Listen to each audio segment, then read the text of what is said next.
High friend Mishtu दास लाइफस्टाइले तुम्हारे सकलके निये स्वागत। तो आज के किन्तु एक बनाबो एक यूनिक स्टाइलेर रेसिपि जे पनीर मसाला फ्राइर जोन्नो जेगुलो इनग्रेडियेंट्सगुलो लागबे सेगुलो देखिए दिई। चलो एखाने देखो आमि रेखे दिएछि टमेटो ठीक एई रकम भावे काटबे। एखाने रेखे दिएछि क्यापसिकाम, पेঁয়াজগুলোকে এখানে বড় সাইজের পেঁয়াজ তোমরা নেবে, নিয়ে এই প্রসেসে কেটে নেবে। এখানে নিয়ে নিয়েছি পনিরগুলোকে আমি টুকরো করে নিয়েছি এখানে আদা রসুনের বাটা, আর নিয়ে নিয়েছি এইখানে আছে টক দই, এখানে আছে বেসন, এখানে আছে স্বাদ মতো নুন, এখানে হলুদ গুঁড়ো আর লঙ্কার গুঁড়ো আছে। এবারে এগুলোকে বেশ আমি ভালোভাবে মিক্সড করে নেবো। যেমন এগুলোর মধ্যে আমি দিয়ে দেবো এবারে আদা রসুন বাটাটা দিয়ে অল্প একটু তেল দেবো, দিয়ে ভালোভাবে মিক্সড করে নেবো। ফ্রেন্ড এইগুলোকে আমি ভালোভাবে মিক্সড করে নেবো।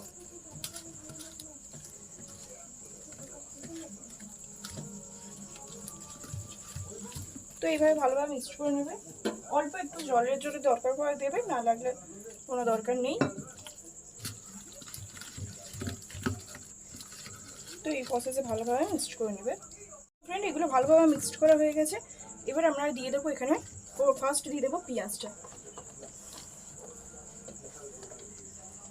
এখানে হচ্ছে পেঁয়াজটা আমরা ভালো দিয়ে দিলাম, দিয়ে একটু মাখা করে নেব।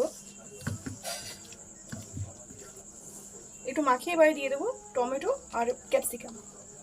টমেটো আর ক্যাপসিকামের কুচিটা দিয়ে দিলাম কেটে রাখা, দিয়ে এগুলোকে ভালোভাবে মিক্সড করে নেবে।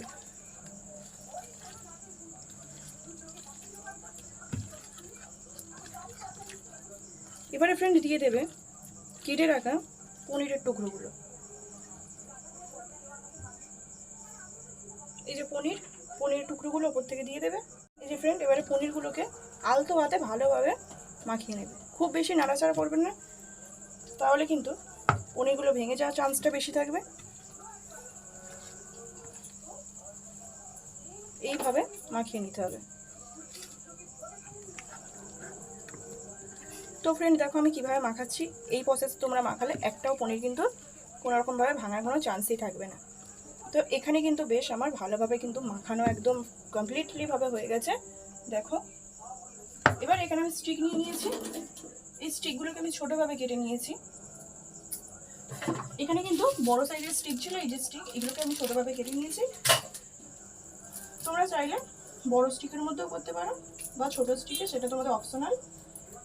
এবারে আমি একটা একটা করে স্টিকের মধ্যে ভালোভাবে দেবো। দেখো প্রথমে ফার্স্ট আমি দেবো কিন্তু এখানে পেঁয়াজ।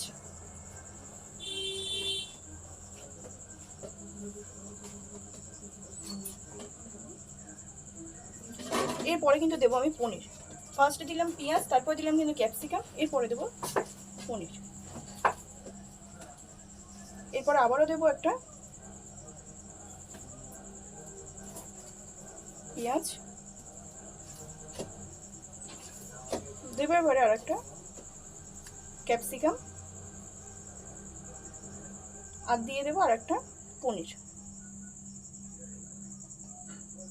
এইরকমভাবে আমরা করে নেব।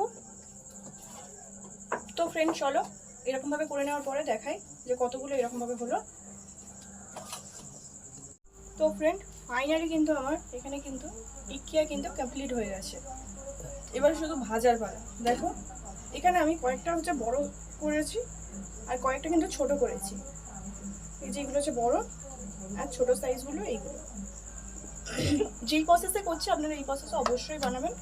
আচ্ছা এখানে আমি নিয়ে নিয়েছি অ্যারারুট আছে, চাট মশলা আছে, আর আছে গোলমরিচের গুঁড়ো। এগুলোকে খুব ভালোভাবে মিক্সড করতে হবে।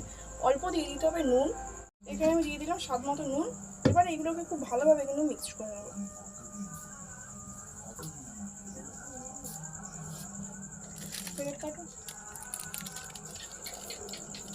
তো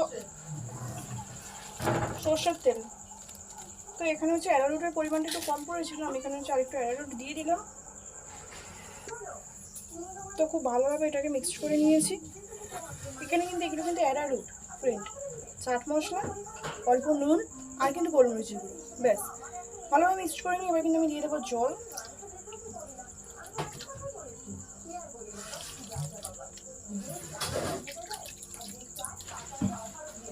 খুব ভালোভাবে কিন্তু এটাকে নিয়ে এবার কিন্তু মিক্সড করে নিতে হবে। যেই প্রসেসে করছি আপনারা এই প্রসেসে করবেন, আশা করব খুবই ভালো লাগবে খেতে। পনির মশলা ফ্রাই। তো বেশ ভালোভাবে এটাকে মিক্সড করে নিয়েছি। একটুও কিন্তু এর মধ্যে কিন্তু কোনো ডলা ভাব কিন্তু নেই, একদমই কিন্তু ফ্রেশ। জলের পরিমাণটা আপনারা একটু বুঝেই ভালোভাবে দেবেন। মিক্সড হয়ে গেছে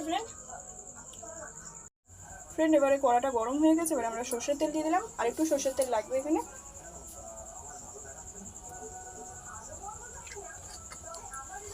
তো অনেকটাই সর্ষের তেল এখানে দিয়ে দিয়েছি। এইবারে কিন্তু তেলটা গরম হওয়ার অপেক্ষায় আছি, আর তারপরেই কিন্তু এইগুলোকে কিন্তু ভাজার পালা। তো তেলটা কিন্তু এখনও কিন্তু গরম হয়নি। তো ফ্রেন্ড, তেলটা গরম হয়েছে নাকি বোঝার উপায় কিন্তু আমি একটু অ্যারারুট ছেলে দেখবো। একদম পারফেক্টলিভাবে গরম হয়েছে। খুব গরম তেলে কিন্তু এগুলোকে ছাড়বেন না। এবারে এইখানে দেখুন, এখানে হচ্ছে অ্যারারুট আছে, যে মিক্সটা আমি করে রেখে দিয়েছি। তার মধ্যে কিন্তু এটাকে এইভাবে কোট করবে। কোটটা কিন্তু একদমই কিন্তু হালকা করে হবে, দিয়ে কিন্তু জাস্ট এইরকমভাবে কিন্তু ছেড়ে দিতে হবে। আবারও কিন্তু এইরকমভাবে কোট করে নিতে হবে। নিয়ে আবারও এই প্রসেসে ছেড়ে দেবেন। গ্যাসের ফ্লেমটাকে কিন্তু মিডিয়াম ফ্লেমে রেখে দেবেন।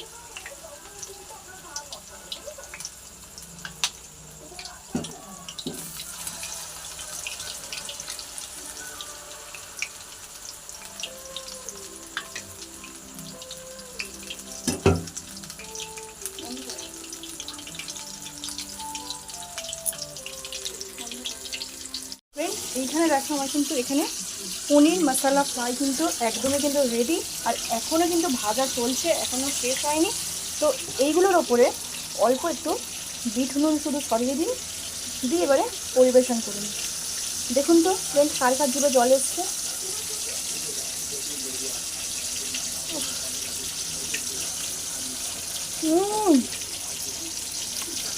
দারুণ, অসাধারণ। যেই প্রসেসে বানালাম আপনারা প্লিজ এইভাবে বানিয়ে দেখুন। সত্যি বলতে খুবই সুন্দর।